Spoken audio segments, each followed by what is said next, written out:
Welcome back to the morning show on XL7 TV. It's time for This Week in Real Estate with Bob ZDORA. How are you, sir? I'm great. And this week you've got a guest, Chris Nosari from Nosari Home Mortgage. Good morning. Good morning. How's things? Good. Good.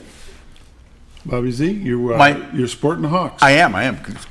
Opening day is in another week, so new season. Ready to go. Yes, I am. Looking for the cup. That's what it's what everybody hopes for on day one. Who holds the cup right now?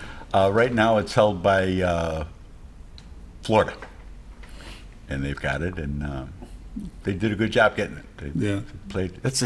People don't realize how hard that is. I got to skate around, chase a little thing, but the physicality and the number of games and the short period in between the games is very challenging. Chris, you ever been to a hockey game? I have seen the Stars and the Blues play, and those guys are massive. Yeah, and you don't realize you how put fast. skates on them, and then they're already massive guys. yeah. They're freaking massive. And the speed of it. It's crazy. People just don't realize how it's a blast. fast. Yeah, So. It is. It's a fun sport. Yes, it is. Quick action sport. Yes. Kind of like the real estate business. Kind of some days, yeah. Yep. Kind of like mortgage rates. That's right. Yeah, quick action. Quick action. Be on your toes. Yeah, quick.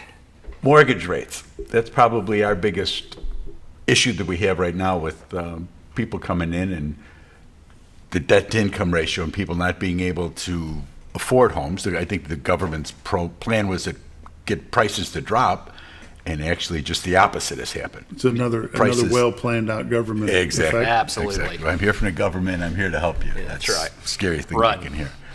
And as we see the rates have gone up, the prices have gone up as well.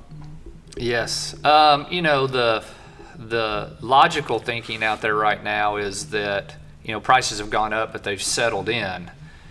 The flip side of that is they say when they drop, they anticipate a 10 to 14% increase in values. Right. When they do pull back Right. some more.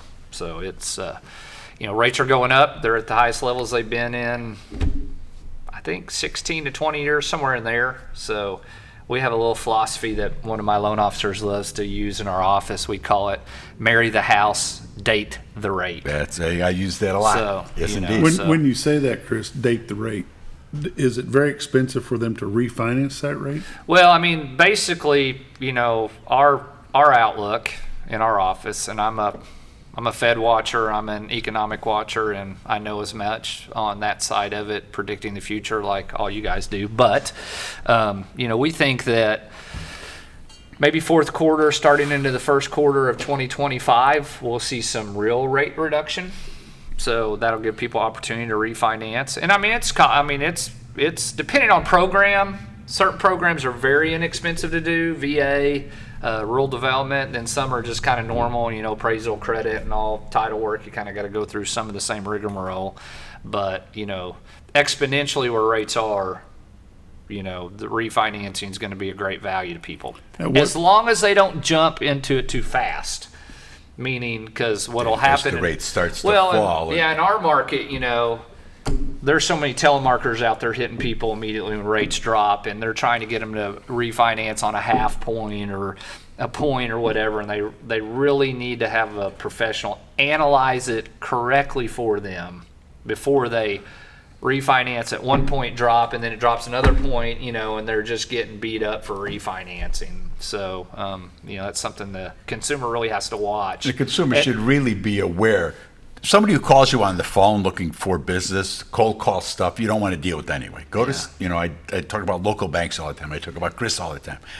Deal with the people that are here in town that can help you. Well, and you need to be able to walk into somebody in the grocery store and then be able to still look you in the face that you didn't get, Yep. shebanged on, refinancing. So I just think it's real critical that, before people refinance when rates do come down, they don't get too excited over a $100 payment drop. They need to really analyze where they're at in the amortization and, what's truly beneficial for them. So I tell as many people to refinance as not to refinance in my office. I talk people out of it all the time. Yeah. Just because it's not logical to do it. So. Yeah, because if it's going to cost you $3,000 to $5,000 to refinance, how long is it going to take you to recoup that? Recoup That's that right. Yeah, $3,000 to you need to be able to look at the recoup. You need to look at where you are in your amortization. You may have a 15-year fixed at 6% and you're 7 years into it, and the 15 years 3%. But now you're all into the principal portion of your reduction. It's not worth doing. I Right. mean, it doesn't save you any money. So you just, And everyone's unique. that's right. Every deal is unique. The people, telemarketers calling you, to my eyes, they're looking for one thing, and that's to Oh, sure. churn a commission and course, churn you. of So, course. so it's just how it goes. When people talk about current interest rates now, and then there's with 1 point, 2 points, 3 points, what are those points?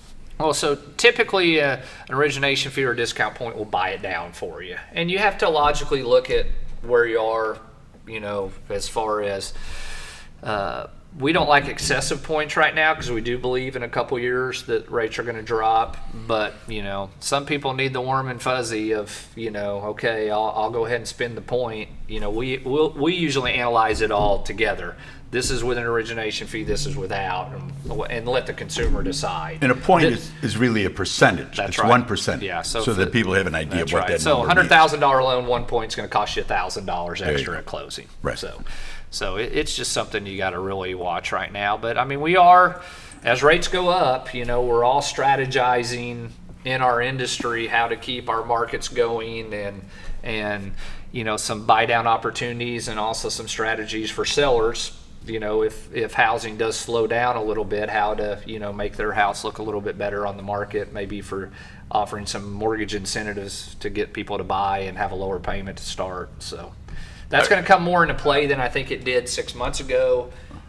You think we'll see more assumables or? Well, no, I mean, the VA loan is really about the only assumable. And what people don't realize about the VA loan is you don't have to be a veteran to assume it. A non-veteran can assume really? a VA loan. Absolutely. So the other side of that is they're assuming it at their mortgage balance, right? So $200,000 sales price, a veteran has $150,000 VA assumable at 3%. The consumer could assume that as long as they qualify. But they're going to have to come up with a spread between the difference of the 150 and the 200,000. That's right. And they could use that as a down payment. But if they're walking into a 3% mortgage, and it's maybe it's a conventional loan buyer, then that's a great deal. So is there a different tool that they can get to loan that $50,000 to get that $50,000? Not really. So they would have. I mean, they could go. I mean, there's not really a HELOC or anything you can stack on top of it. So Okay. Now the other side of that is the local lender, myself, doesn't do that assumable. They have to go through whoever the current consumer is paying their mortgage to. Whoever's holding their VA loan. Yeah, we call it the servicer. Right now. So Okay. whoever their servicer is. But that's a good tool, but not one that's really going to be utilized that often. I'm surprised. A lot of people don't have the the the money spread to because, be able to pick as up we the all difference. know, prices have gone up. So Yeah. if somebody's sitting on a 3% mortgage, that's from a couple years ago, and that's even accelerated. So that is a tool out there for people to use, but like a lot of things that we have in our industry to promote and stuff, it's rarely going to be used. So. What are current rates right now, Chris? Well, do we have to talk about this? No, Well, just kidding. It is what it is. So depending on credit score, loan amount, blah, blah, blah, blah. Your best rate borrower on a conventional loan, probably as of business close yesterday, probably with an origination fee, is probably 7.25. Your best, FHA borrower or VA or rural development borrower, maybe 6.75. So there's about a half point spread there. So. And that's without any tricky buy downs or anything like that. But we are definitely embedding ourselves in the 7s right now. Yeah. And like you're saying, that's good credit. That's people. That's good. That's good credit. That's best credit. Now the government stuff doesn't have as tight a credit restrictions as the conventional loans. Conventional loans are tiered every 20 points. So, but the government loans are not. So a 680 credit score can probably get 6.75. Chris, how long have you been in the mortgage business? In the business, I started in the business, interned in college in 1992. Okay. So 30, going on 31 years, is that right? Yeah. So you've been through several presidential election years. How does that normally affect interest rates?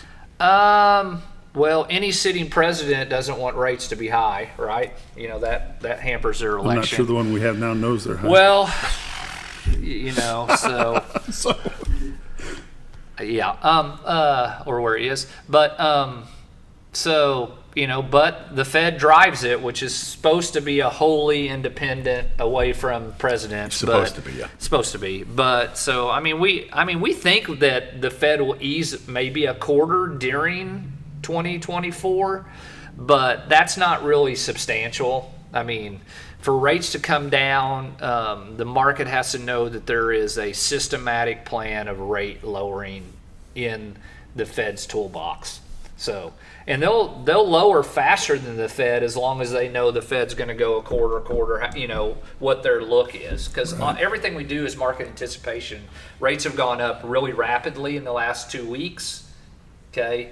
And that is been driven by economic numbers, and the Fed may not be easing as quick as the markets thought they were. And that's based on the 10-year note. Yeah. The best way to track it for lay people is looking at the 10-year yield on the Treasury. It's not the actual tool that drives the rate. It's what we call the fannies and the ginnies, which is a security that you really can't see on the open market. You have to pay to play on that one. So, there you go. So, Bobby Z, real quick, we probably ought to look at some numbers. We can do that. I think. Come here, you. This week in real estate. There were 62 new listings came on the market, 5 commercial properties, 17 parcels of land, 40 homes came on the market. Big jump. 3 of those 40 are taking backups, and that number's kind of shrinking down as far as the backups, as far as people coming and buying them quicker. There were 30 sales, 2 parcels of land, 28 homes sold. They range in price from $50,000 to $540,000. Average sale price this week was $204,000 with 67 days on market. So people are seeing stuff's coming off the market that's priced well and ready to go. 9 properties expired, 27 had price changes. There's 49 residential properties waiting to close. Currently, we're up to 284 homes on the MLS. Year to date, for 2023, there's been 818 homes have sold for $186 million. The average sale price this year is $228 with 86 days on market. Last year, there had been 935 homes that sold. The average sale price last year was $221 with 81 days on market. And then going back to 21, the average sale price was $197. In 2020, the average sale price had been $166. In 2019, before COVID, the average sale price was $148. So you can see how the interest rates, if anything, they're helping to force the prices up on the cost of homes. Is the value there? I don't know, it's yet to be seen, but the prices are there.